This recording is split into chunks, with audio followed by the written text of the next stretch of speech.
to annihilate the state of Israel. This is Hamas' primary goal. In this truth, there is no confusion. I speak as first-hand witness on Hamas and their intention. My father is one of the founders of Hamas movement. I was there when Hamas was born. I was before Hamas was born. And as I said before, I will be there after Hamas is dead.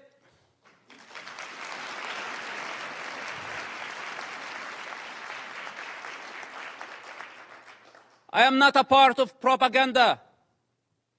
I don't work for nobody. I only represent myself.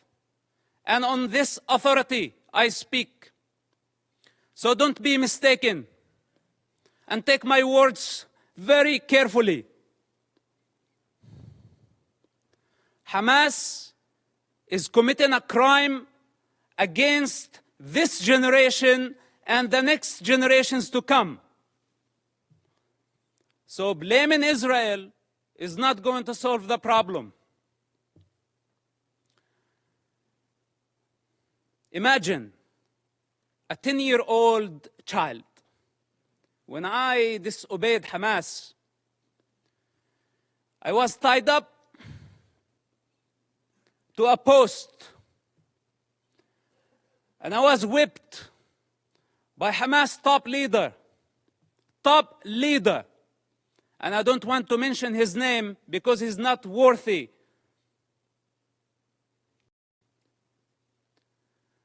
With the electric cable. Every lash, I lost my breath. Until I lost my consciousness. My father was in prison at that time. And this leader thought that he was my mentor. This is Hamas discipline. This is how they wanted me to be. To become a violent savage like them. And the very basic intelligence of a child, when I felt that was not natural, it wasn't. But I had still to go to the mosque to please my mother and please my father and obey this type of monsters. I hate to talk about my personal struggle. And I hate to be in a position to be at defense. He also don't like to be at defense. Because this is what Hamas did to Israel on October 7th. They put all of us at defense. But this doesn't mean that we are not going to win the war.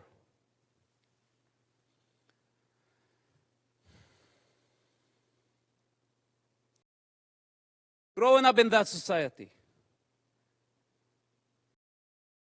majority of the Palestinians blamed Israel. And as a child, I took it as a Quran. I took it as a holy scripture that Israel was our problem. But then as I grew up, I start identifying the enemy within. The religious authorities, the corrupt leaderships, who basically did not care about children, they did not care about Palestinians, they still don't care about nobody but themselves. And the world has been empowering them against the prey, against the victims.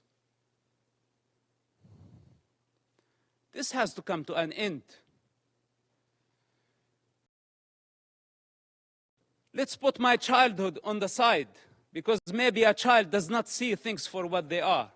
Maybe I was very bad. I misbehaved myself as a child to deserve to be beaten up again and again and again by Hamas leaders. And some people say, is it a personal problem? Well, it is a personal problem. Do you have any problem with me having Hamas problem as a personal problem. It is a personal problem. And I swear I will not die before I see Hamas dead. Can I make this a goal to my life?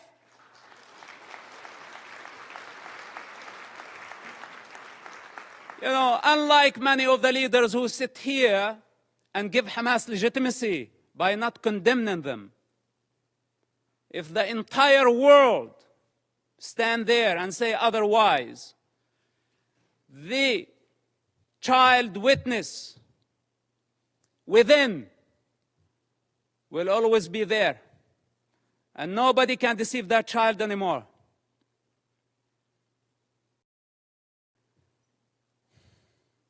Then,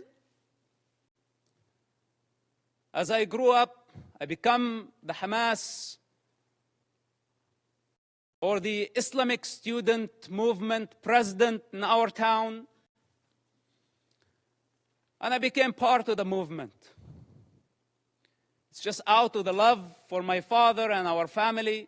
I had no other choice, which somehow led me to imprisonment at the age of 18, just a few weeks after my 18th birthday. May 28, 1996.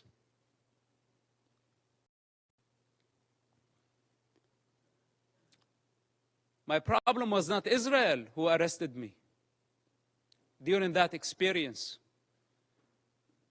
It was Hamas again, but this time with a lot more brutality, a lot more pain than the pain I experienced on a personal level. In prison, Hamas tortured and killed hundreds of Palestinian prisoners, Hamas members, because Hamas had suspicion that they were collaborating with the State of Israel. I spent 16 months in that first arrest among Hamas leaders. What was called Al-Majd, Hamas security wing, for those who don't know, this division of Hamas. This security wing, they brutally tortured people, putting needles under their fingernails, burning plastic on their bodies, putting off cigarettes in their skin. The screams of hundreds of prisoners over that period of time. How could I forget? And I don't wish for any of you to go through such experience to realize what type of monster we are dealing with. It's unfortunate that my father helped establish such an organization. And I don't mean to dishonor him. I love my father and I will always do. I'm not here to dishonor my people. I love my people.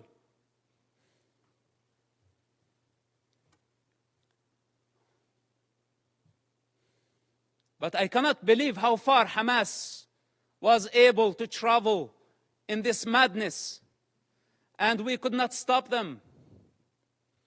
After I was released from prison, I made very hard choices. And I don't have the time to go through all my motives, but yes, I had many motives. Many motives to fight against Hamas, and I still do. And nobody can get in my way. Not even the United Nations.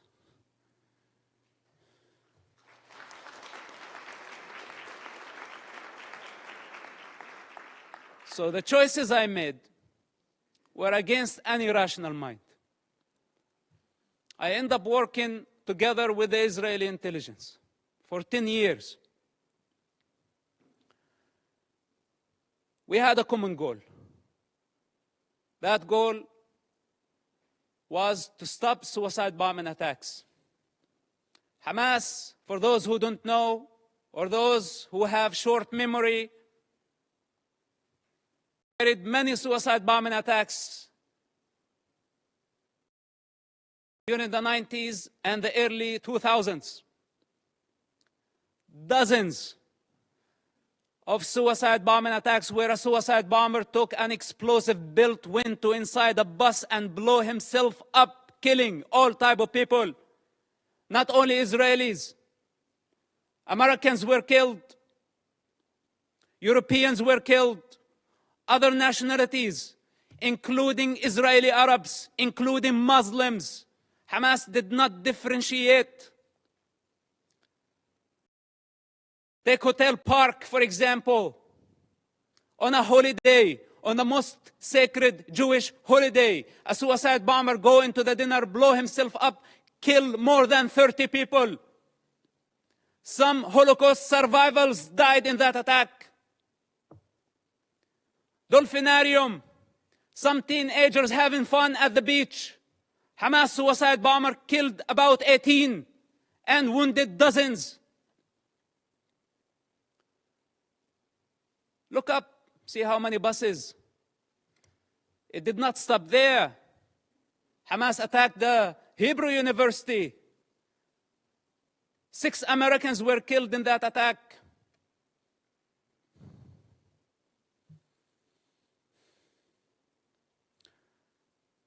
They targeted synagogues. They targeted everywhere. Knowing the Israeli retaliation, they invite violence. They love violence. Hamas, without chaos, cannot survive. It's their climate. This is where they thrive. When the peace process came, if you follow the history of Hamas and their development or their evolution, whatever you want to call it, Hamas, what sabotaged the peace process through suicide bombing attacks.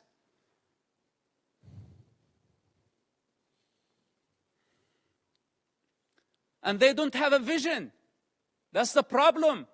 Because nobody can satisfy their ambition when they are waging a holy war. We're not talking about IRA. We're not talking about other political terrorist organizations that we can pressure them, bend them, bring them to the negotiating table. We are talking about a religious group that does not believe in political borders, that wants to annihilate an entire race in order to build an Islamic state. I don't know what else can be said about this group. And I don't know why it's not obvious to everybody that the United Nations fail to condemn them. Bunch of rapists. This is what they are. Lower than animal consciousness.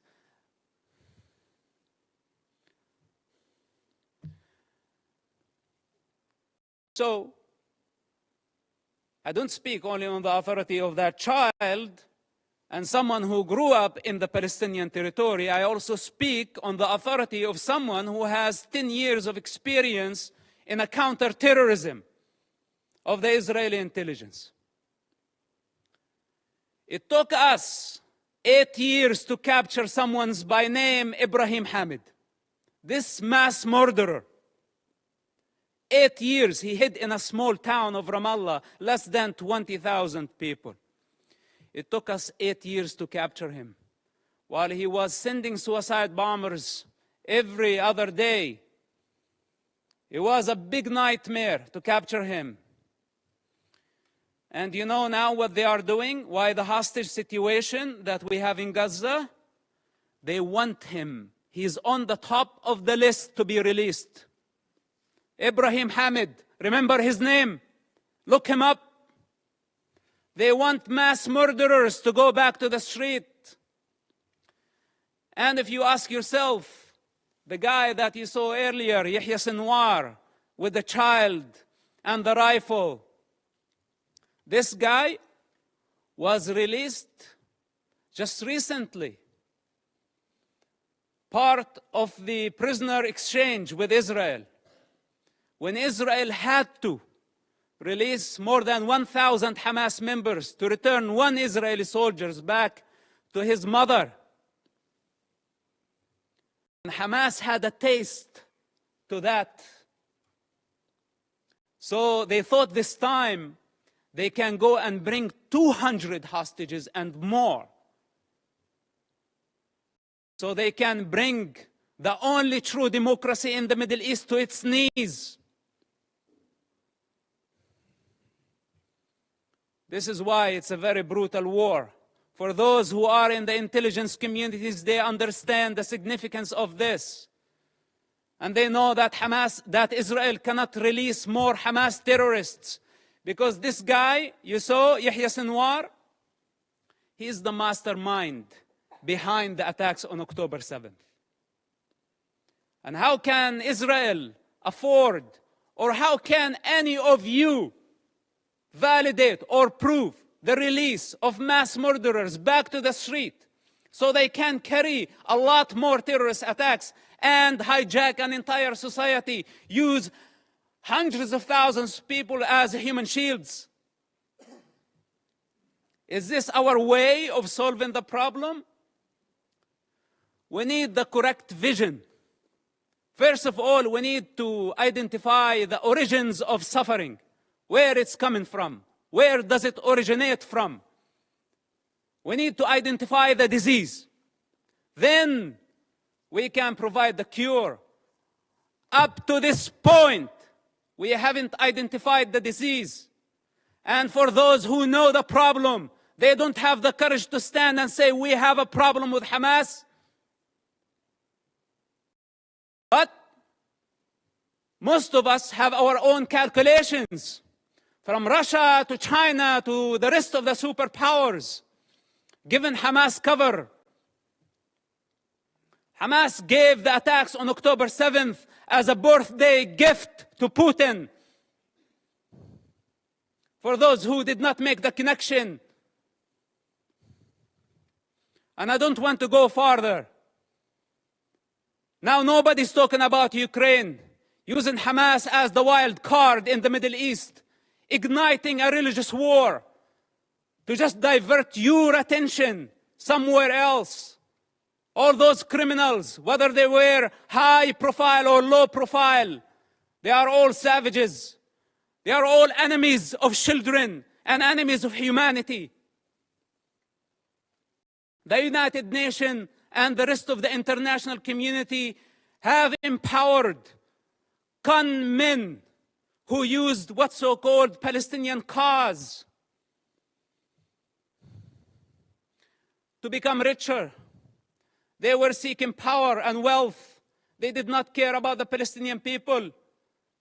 As the children of Gaza sink in despair and poverty, leaders of Hamas, along with their families and their entourage, enjoy the Four Seasons Hotel in Doha, Qatar.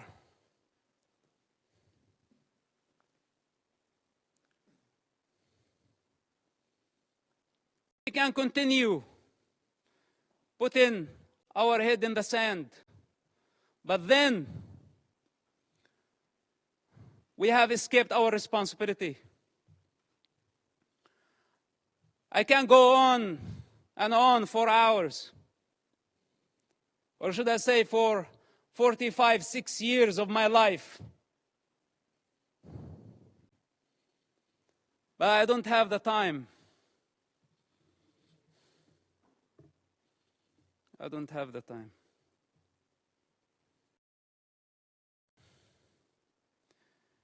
If we don't eradicate Hamas this war and this time, if we don't eradicate them, the next Gaza war is going to be deadlier. It's going to be much greater. If today we are complaining about 10,000 casualties, even though I'm not sure about the numbers because it's Hamas statistics, I don't trust anything they say or anything they do. But even if it was true, it's actually a miracle that we have only this number. The next war, we will be talking about hundreds of thousands. This is the fourth war with Hamas and the fifth war in Gaza, because also Islamic Jihad had their own war. If we don't eradicate Hamas and other terrorist groups in Gaza this time and give Gaza back to the people of Gaza, we will give them legitimacy. We will show them that we are afraid. And tomorrow, they will come back with vengeance. What made Hamas attack this time a lot stronger than the past wars, because under the international pressure, we had to negotiate with them. And we had to give them legitimacy. This is what encouraged them and gave them power. You know, Qatar, for example, it's a member of the United Nations, playing the mediator, etc.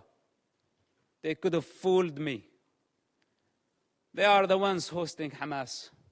They are the ones who have been funding Hamas. Russia, Musa Abu Marzouk, a Hamas top leader, was in Moscow just yesterday. Okay, to be more accurate, a week ago. What's this? Where democracies should be united in fighting such savages. All of us saw Hamas. You call a hostage situation, but you want the true term Hamas uses for this? Booty. It's not even hostages. It's not war prisoners. All of us saw Hamas, savage, grab a teenager girl from the neck, pushing her into the unknown. That's your very freedom. That girl represents your freedom. And none of us thought about the mother of that kid and how she felt about seeing her daughter being dragged that way by a savage who wants to dominate, who sees women as a property. This is how Hamas sees women, a property, something they can own. As they want to own territory, more territory, their lust, their sexual lust, their lust for power, their lust for territory.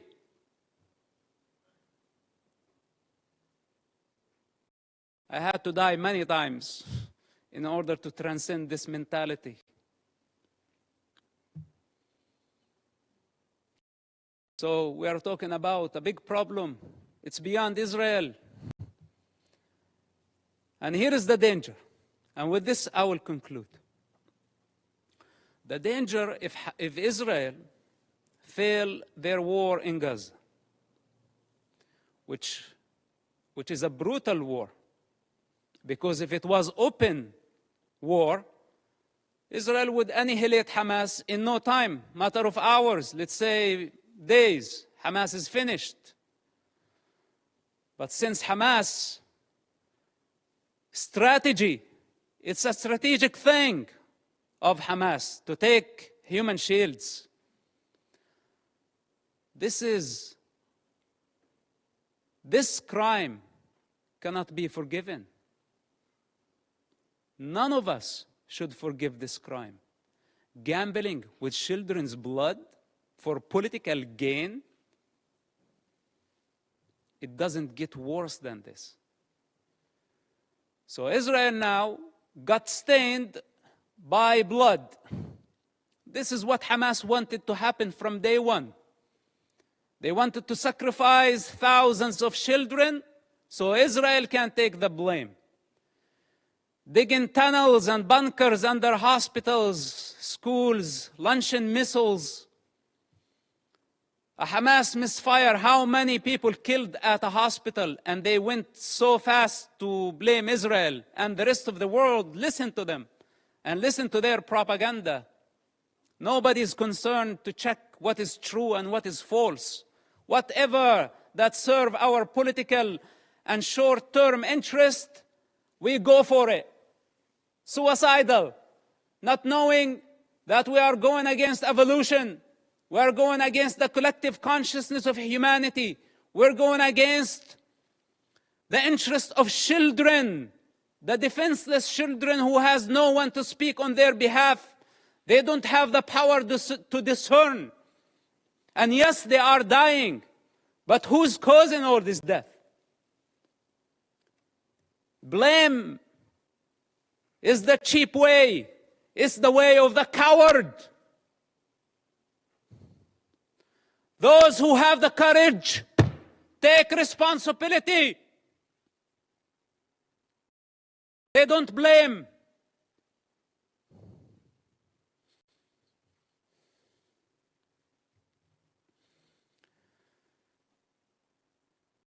If Hamas is not defeated, if Hamas is not eradicated in Gaza,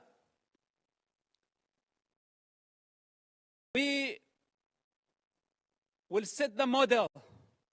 We will give the freedom to so many radical groups around the world, especially in Europe. Because many of ISIS have fled to Europe under civilian cover. They are sleeping cells in Europe. And there is a migrant problem in Europe. And there is an Islamic problem in Europe. And this is just a warning. If you really care for the global security, and I speak as a person who was part of the counterterrorism effort against radical Islamists, if Hamas is not defeated in Gaza, it will inspire many groups around the globe. They will see that few thousands of savages can blackmail the international community, the superpowers, and bring democracies to their knees. Many of them are watching now, and many of them are very happy about how the world is responding. And many of them are satisfied to see the state of confusion and fear and anxiety. This is the time to get united. Because if Israel fails in Gaza, all of us, we will be next.